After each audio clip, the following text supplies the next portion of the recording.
First question क्या करना है, प्रूव करना है कि all four triangles formed by joining all mid points of a triangle are congruent.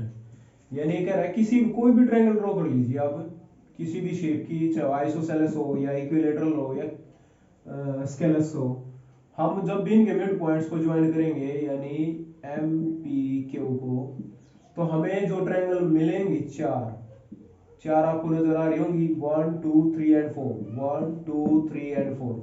These all four triangles are congruent to each other. We need to prove this. तो देखिए easy है prove करना। सबसे पहले तो हमारा जो MP है और BQ है, क्योंकि ये मिड पॉइंट है तो ये आपस में पैरेलल होंगे, पहली बात तो ये। दूसरा हमारे पास क्या आ गया, जो BC है उसका मिड पॉइंट हमने क्यों ले रखा है, और हमें पता है कि मिड पॉइंट थ्योरम से जो MP है वो इसके हाफ के इक्वल होगा और इसका हाफ है BQ, यानी किसी न किसी वे से जो MP है वो BQ के इक्वल हो गया और पैरेलल भी। तो हमारा BQPM एक पैलोग्राम है, और पैलोग्राम में डायगोनल जो है उसको टू इक्वल या कॉन्ग्रुएंट ट्रायंगल्स में डिस्ट्रीब्यूट करता है, यानी डायगोनल MQ इस पूरे पैरेललोग्राम को BQPM को दो कॉन्ग्रुएंट ट्रायंगल में कन्वर्ट कर देगा, यानी बना देगा यहां पे। यानी इससे हम कह सकते हैं MQB हमारा कॉन्ग्रुएंट है ट्रायंगल QMQB के। और या दूसरा आप ये भी कह सकते हो कि भाई ये अपोजिट एंगल है, पैरेललोग्राम के इक्वल होते हैं, और ये कॉमन साइड है, ये एंगल इसके इक्वल है, अल्टरनेट इंटीरियर एंगल, तो एंगल एंगल साइड से भी आप बोल सकते हो, दैट्स योर चॉइस। तो सिमिलरली हम फिर इनको प्रूव कर देंगे, ये दोनों कॉन्ग्रुएंट है, यानी 1 जो है वो 3 के कॉन्ग्रुएंट प्रूव हो चुका, 3 फिर 4 के कॉन्ग्रुएंट प्रूव हो जाएगा, और 3 जो है वो 2 के भी कॉन्ग्रुएंट प्रूव हो जाएगा। तो कुल मिला के हमारे पास जितने भी यहाँ 4 ट्रायंगल्स बन रही थी आपस में कॉन्ग्रुएंट हो जाएंगे। अब देखिए क्वेश्चन सेकंड, एक आइसोसेलेस ट्रायंगल बनानी है ABC, जिसमें AB किसके इक्वल है, AC के इक्वल है। हमारे पास एक ट्रायंगल है AB और C, आइसोसेलेस है, मींस ये दोनों साइड आपस में इक्वल है उनकी, और let DEF the mid points of BC, BC का मिड पॉइंट है D, CA का मिड पॉइंट है E, CA का मिड पॉइंट है E, और सिमिलरली हमारे पास F मिड पॉइंट है AB का, F मिड पॉइंट है AB का। तो हमने शो करना है कि जो AD है वो परपेंडिकुलर है EF के, यानी मैं अगर EF को मिला लूं और एक लाइन यहां से ड्रॉ कर दूं तो ये इस पे परपेंडिकुलर होगा, ये हमने प्रूव करना है। And AD is bisected by EF also. तो मैं जो प्रूव करना है वो यहां लिख देता हूं।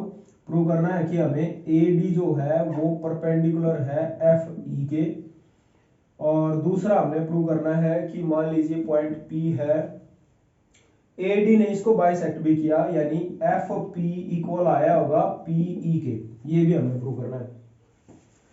तो किस वे से प्रूव करें, यहां हमने क्या करना पड़ेगा, कंस्ट्रक्शन, यहां हमें क्या करना पड़ेगा, कंस्ट्रक्शन करना पड़ेगा। अगर ये दोनों मिड पॉइंट दे रखे हैं तो ध्यान रखिएगा ये भी मिड पॉइंट आ गया हमारा, क्योंकि आइसोसेलेस ट्रायंगल में इसने हालांकि इस बात को मेंशन नहीं किया, हमें पता है कि आइसोसेलेस ट्रायंगल में जब भी हम इस वर्टेक्स से एल्टीट्यूड डालते हैं तो ये BC को हमेशा मिड पॉइंट पे कट करता है, पर ये एल्टीट्यूड डाल नहीं रखा है, इसने मिड पॉइंट बोल रखा होगा, AB AC के इक्वल है, ये सारे मिड पॉइंट, हाँ ये गिवन है कि D जो है वो BC का मिड पॉइंट है।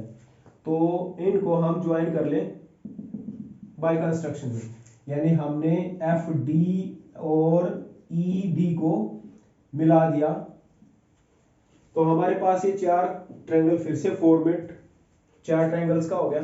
यहां से मैं क्या कह सकता हूं, अब सबसे पहले तो हम ये बोल सकते हैं कि ये हमारा मिड पॉइंट और B, यानी ये सारी ट्रायंगल्स आपस में कॉन्ग्रुएंट हैं, ये बात तो हमें पता है, पर हमें जो प्रूव करना है वो करना है कि AD जो है वो EF के पैरेलल रहा होगा, AD जो है वो FE पे, यानी यहां परपेंडिकुलर का सिंबल बनाएगा। अब देखिए पहले तो इन दोनों ट्रायंगल्स को देखिए, बिल्कुल आसान है, AF AE के इक्वल है, क्योंकि हमारा ए बी जो है वो इक्वल दे रखा है ए सी के, तो उसका हाफ करूंगा तो हमें मिलेगा ए एफ किसके इक्वल है, ए ई के। दूसरा ए पी जो है वो ए पी के इक्वल है क्योंकि कॉमन साइड है। और तीसरा पॉइंट हम क्या ले सकते हैं, तीसरा पॉइंट हम कौन सा लेके चले कि जब भी हम आइसोसेलेस ट्रायंगल में मिड पॉइंट को ज्वाइन करते हैं तो ये इस एंगल को भी बाइसेक्ट करता है, या तो ये पॉइंट ले लेते हैं। तो यहां से हम कह सकते हैं कि F A P is equal to angle E A P. Reason सिर्फ यही देना है कि triangle A B C is isosceles.